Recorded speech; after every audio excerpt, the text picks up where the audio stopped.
the decision of President Trump is anchored on the various tweets and pushes by congressmen. And the congressmen rely on a data and report that were submitted by a separatist group in Nigeria called the IPOB. The fear of the coming of IPOB, Biafra, now waiting Nigeria they fear. Even Tinubu they fear badly. I want to make you pay attention. This video is very, very important. Pay attention. Watch this video from the starting to the end.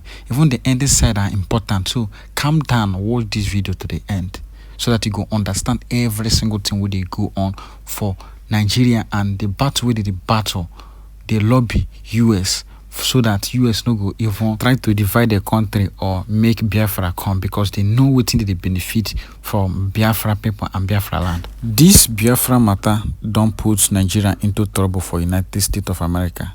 Since Nigeria no one let Biafra go, Nigeria don't enter serious trouble for United States of America right now.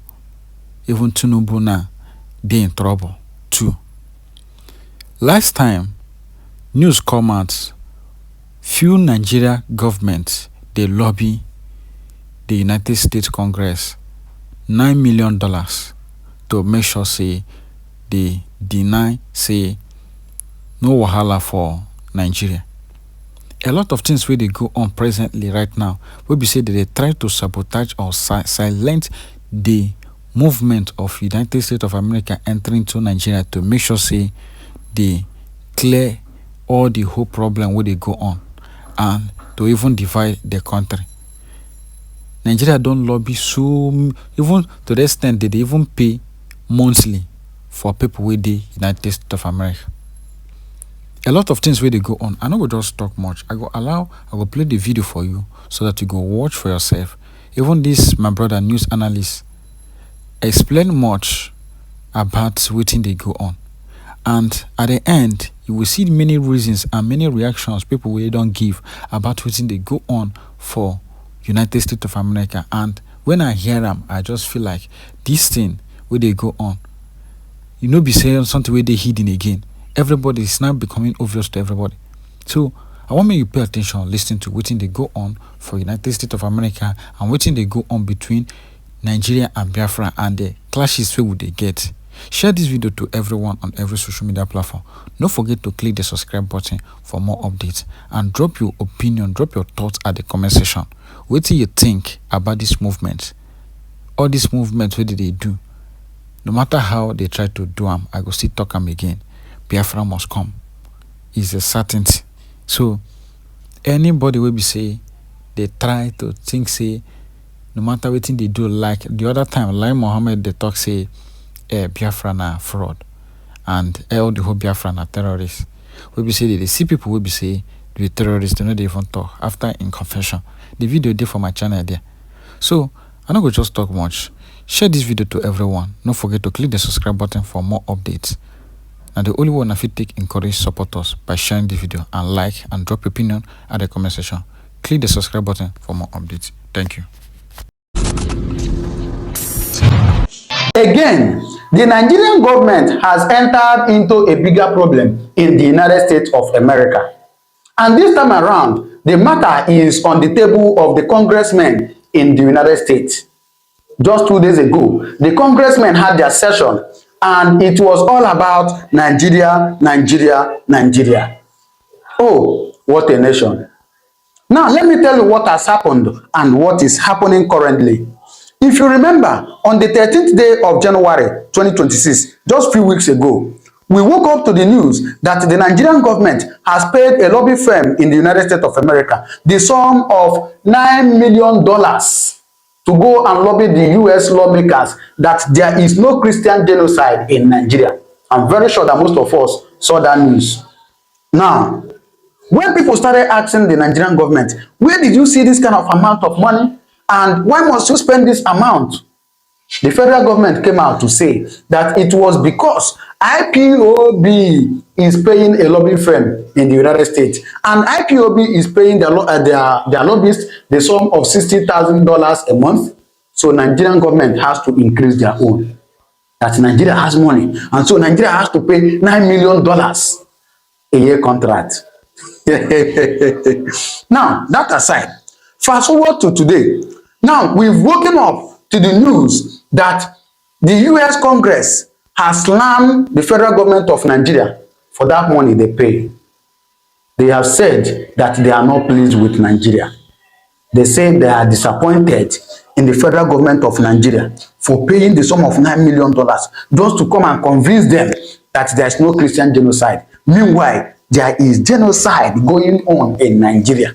Whether Christians or Muslims, what we know is that there is genocide happening in Nigeria.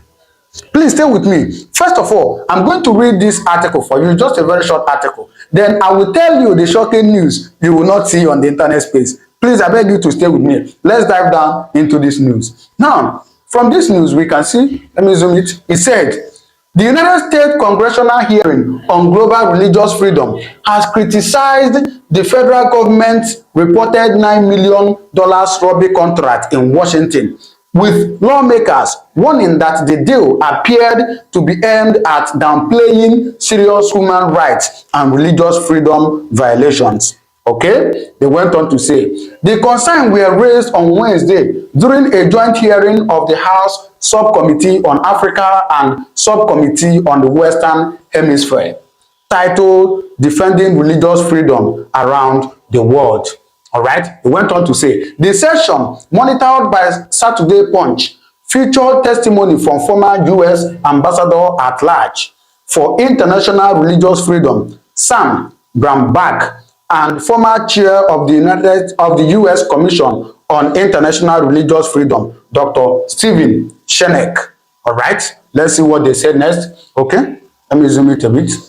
It went on to say, Chairman of the House Foreign Affairs African Subcommittee, Chris Smith, defended the October 2025 decision to designate Nigeria as a country of particular concern under the International Religious Freedom Act, describing it as a long overdue, that it don't take where they suppose, make Nigeria a country of particular concern. He went on to say, in light of years of deadly violence against Christian communities, say it has been long that Christians are being killed in Nigeria, and they have been patiently waiting for Nigerian government to do something. Unfortunately, Nigerian government has not done anything, and so they have to designate Nigeria as a country of particular concern. It went further to say, Smith said he was troubled by efforts to counter that designation through lobbying, that they are disappointed that Nigerian government has to pay that amount just to come and lobby them that there is no Christian genocide.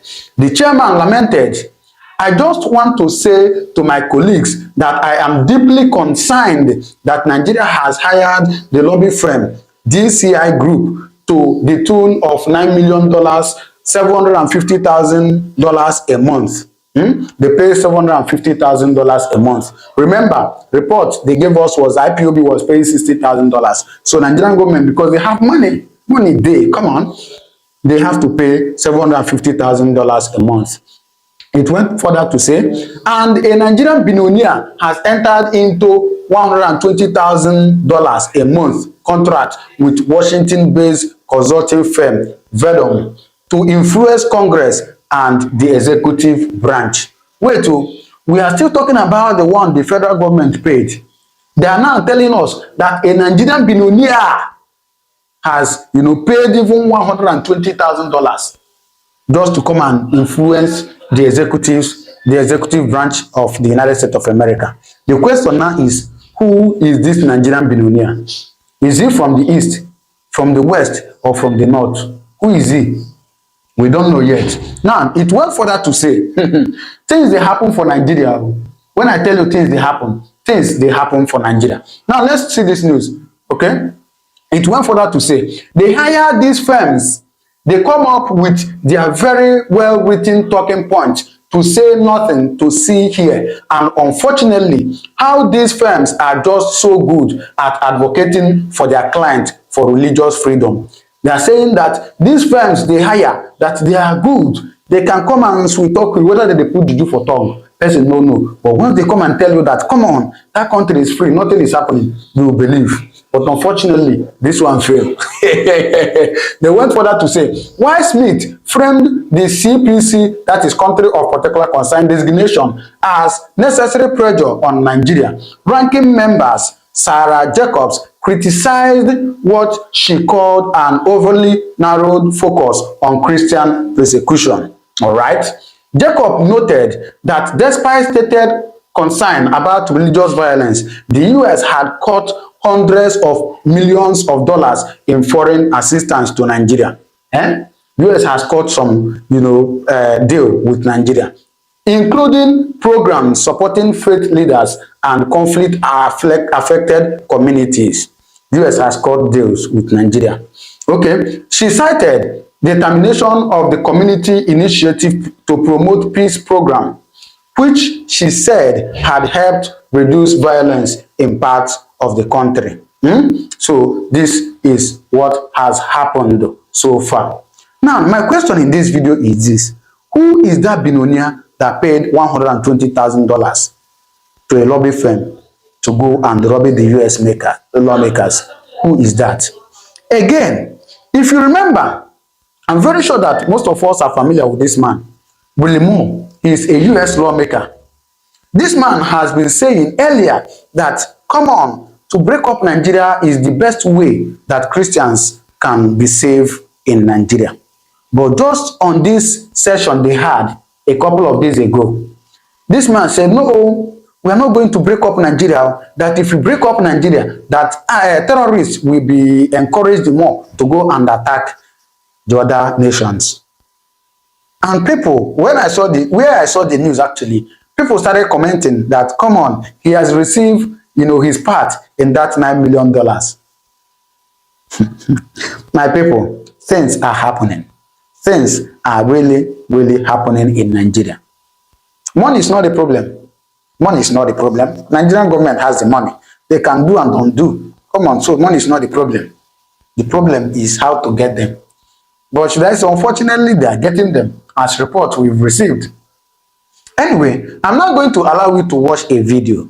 And in this video, it is where the presidency in Nigeria is saying, come on, it is a group of people that is spoiling our name. It is a group of people that is doing all this. So please, listen to him. Then you do well to drop your comment in the comment section what you think. But one thing you should know is that things are happening in Nigeria. And I'm here to get you the update. As it happen, I will show you. So if this is your first time coming across my channel, please do well to subscribe, all right? For now, listen to this video. Thank you so much for joining us here on RT today. It's great to have you on the program. Thank you for having me. Thank you very much, sir. I'm just going to cut to the chase with you very quickly here. When it comes to suddenly finding yourself on the crosshairs of the Trump administration, you may be Ukraine, you may be Venezuela, you may be Gaza, you may be Syria. Oh, guess what? Now you may be Nigeria. The US president threatening to deploy American troops to your country. What is your nation's response, please, Daniel? We try our best to downplay the rhetoric because we know for sure that can be the reflection of the realities on ground. The decision of President Trump is anchored on the various tweets and pushes by congressmen. And the congressmen rely on a data and report that were submitted by a separatist group in Nigeria called the IPOB. That there's a genocide of Christians in Nigeria, which is false, because all intelligence and non-governmental organizations that carry out their research and data about killings in Nigeria, none but these two that have affiliation with IPOB that indicated that there is a Christian genocide. In fact, even the content of the data contradict that. For example, the Inter-Society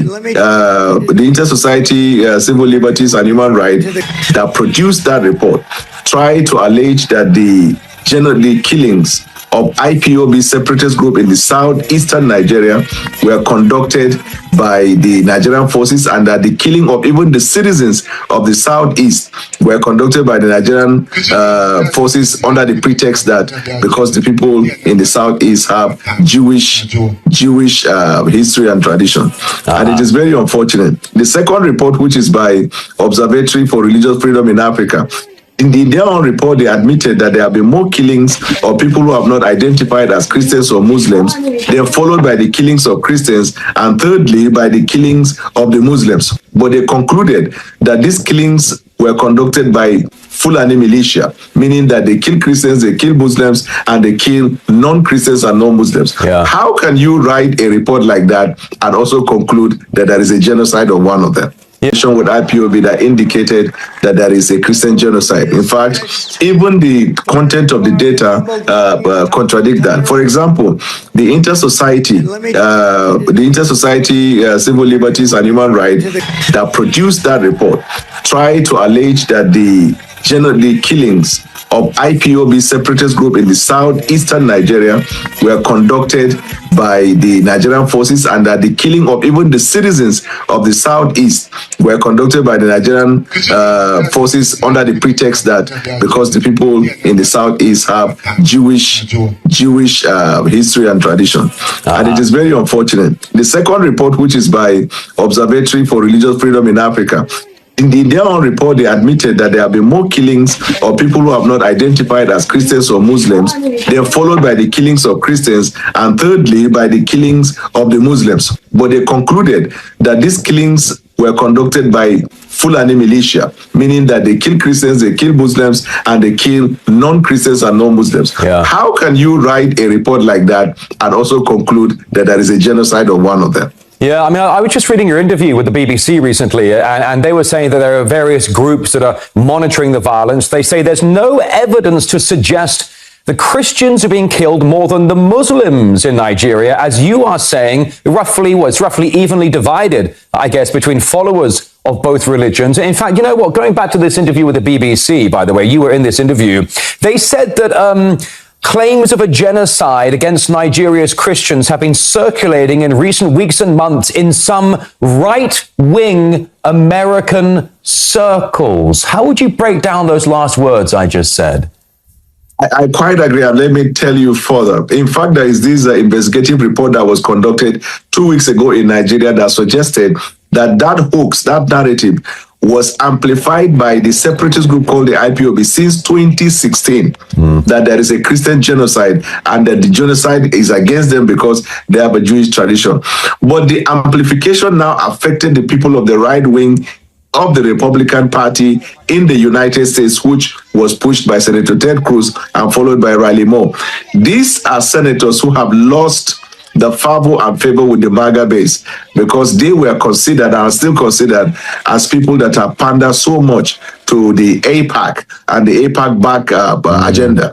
So they are trying to reinvent themselves. That is why they now found a good distraction in Nigeria. That's what the reports and is saying. But we as a country, we try to be responsible enough to focus on the solution and not the problem. And our point is this: there have been killings in Nigeria because of the exceptional situation that we find ourselves. Our government has made massive progress in the fight against insecurity, and we're calling on Donald Trump to assist us with military apparatus that is requisite for us to fight insecurity. We do not need the boots of the American soldiers in our soil. There has to be a respect of our territorial integrity. Yeah, strong comment there, Daniel. I appreciate that. As you are live now on network television, I hope your message is getting across to all the right people. Daniel, I wanted to ask you, break down this commentary for me, if you would. The head of state of Sudan, the commander-in-chief of the Sudanese Armed Forces, General Abdel Fattah al-Burhan, has said, and let me just say this to you, the head of Sudan has said the CIA and Mossad are behind the killings in Nigeria. Abdel al-Burhan says the US military is going to invade Nigeria to kill ISIS terrorists that the CIA funds. He goes on to say, use a terror group like ISIS or Boko Haram that you created to cause chaos, then come in and solve the chaos. Can you help me get my head around those comments? Then that means if the story or the report is correct, then it fits into the narrative of creating a problem, provide solution, and reinvent yourself. Yeah. You see, as a government, we don't want to heat up the polity, but if you recall, there was a congressional hearing in the United States where the U.S. Congressman, I think Scott Perry, who was holding, I think, a hearing with the CIA in which he mentioned that the CIA funded Boko Haram, ISIS, and Sarudi, all kinds of insecurity in Nigeria and its environment. And this is not the American lawmakers. It is a U.S. congressman under oath was questioning the CIA director, and he was saying that all of the funding for that was passed through the USAID. Now, but that's their domestic issue, and as a country, we know that if we begin to focus on the problems, we might not find a solution, especially when we know there are pretexts in some of these geopolitical drama. But we are focusing on the solution to the problem. And our point is just one, and it is that because we have a porous border, we have a large landmass. In fact, one of the states of Nigeria is larger than a country in the European Union. We have limited number of military personnel, less than 400,000 police force, a population of 230 million, limitation in terms of arms and ammunition to be able to fight. With the interference of foreign interests through this insurgency in the country, we know that the insecurity is not one that can be promised to be concluded the next morning. So we are doing our best, and if there's any collaboration that we need with any country of the world, it is for us to collaborate in the areas of intelligence sharing, in the areas of the sale of arms that are needed.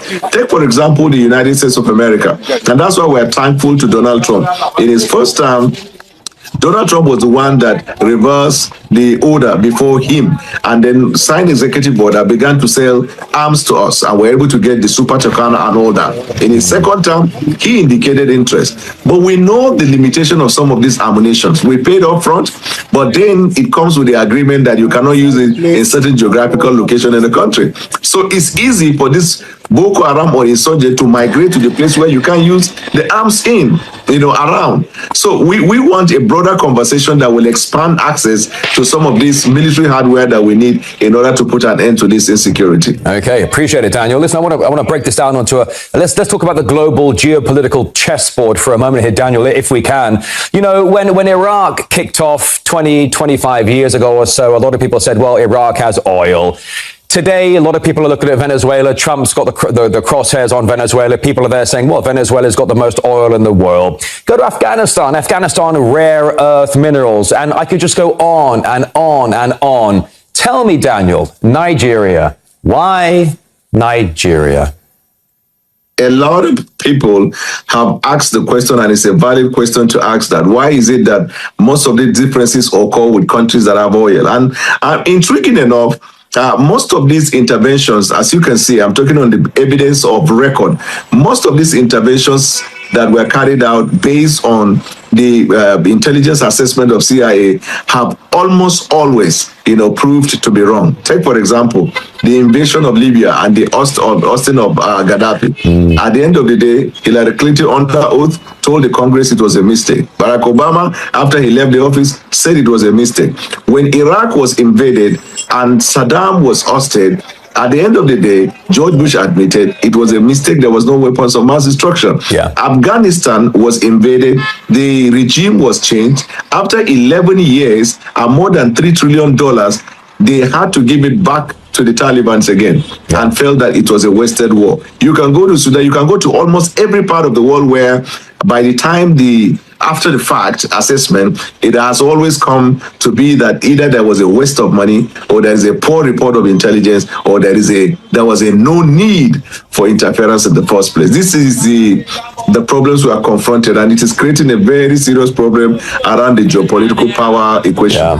Yeah. Listen, there's a great comment right there, Daniel, and I will just give you one more, let you get out of here on this. I mean, look, Libya, Venezuela, Gaza, Syria, Iran, and so on and so forth. Daniel, to all of our viewers who are watching you right now from all around the world, and they're watching you live at this moment, I want to offer you the chance to make a final closing statement here. We've seen Trump. He loves to rattle his saber. He talks about American exceptionalism. He talks about this country must behave this way. This country must behave this way. These guys have terrorists. These guys have drugs, so on and so forth. You have a chance now to speak to the world. What does the world need to understand right now as to why the Trump administration is zeroing in on Nigeria?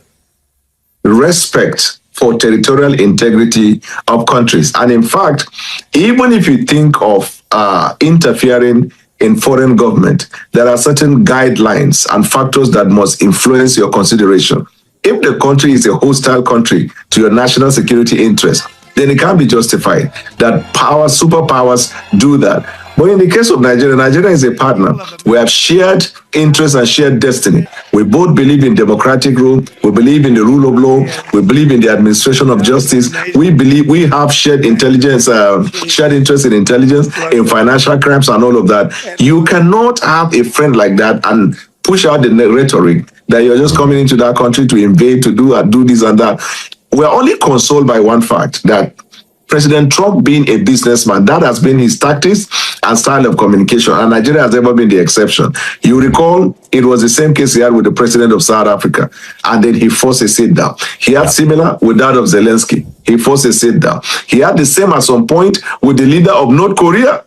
And when he was threatening the nuclear power, the nuclear war and all of that, at the end of the day, they had to reconcile. So that's why in Nigeria, we don't take that word in its literal sense. Right. We really interpret that he wants us to have a sit down and discuss on how we can broaden this fight against insurgency. We're open to that conversation. That's a really intriguing comment to wrap up our conversation here. Daniel Bwala, Special Advisor to President Bola Ahmed Tinubu on policy communication. It's been a pleasure. Thank you so much. Acknowledge, just like the Donald Trump, that there is a case of killing in Nigeria and is concerning.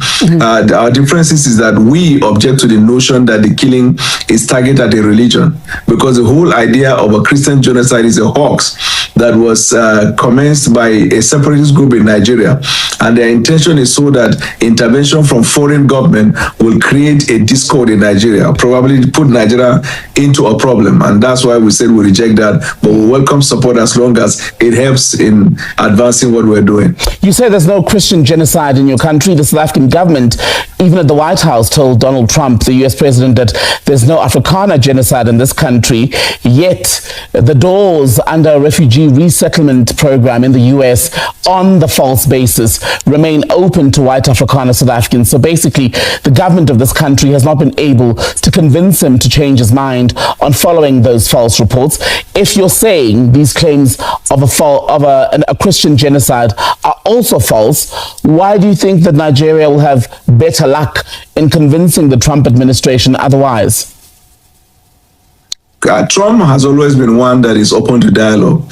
All the leaders that he has had what look like a diplomatic role with, as soon as they had a sit down, there is some common understanding. If you recall, his position on Ukraine and Zelensky was very hostile, but not sooner or not later, after that conversation, you see him promising to give Ukraine arms and ammunition that will support them.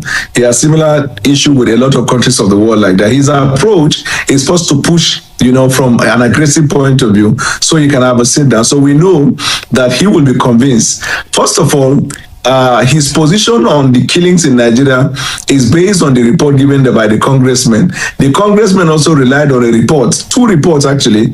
One is by Inter-Society for Civil Liberties and Human Rights. The other one is Observatory for Religious Freedom in Africa.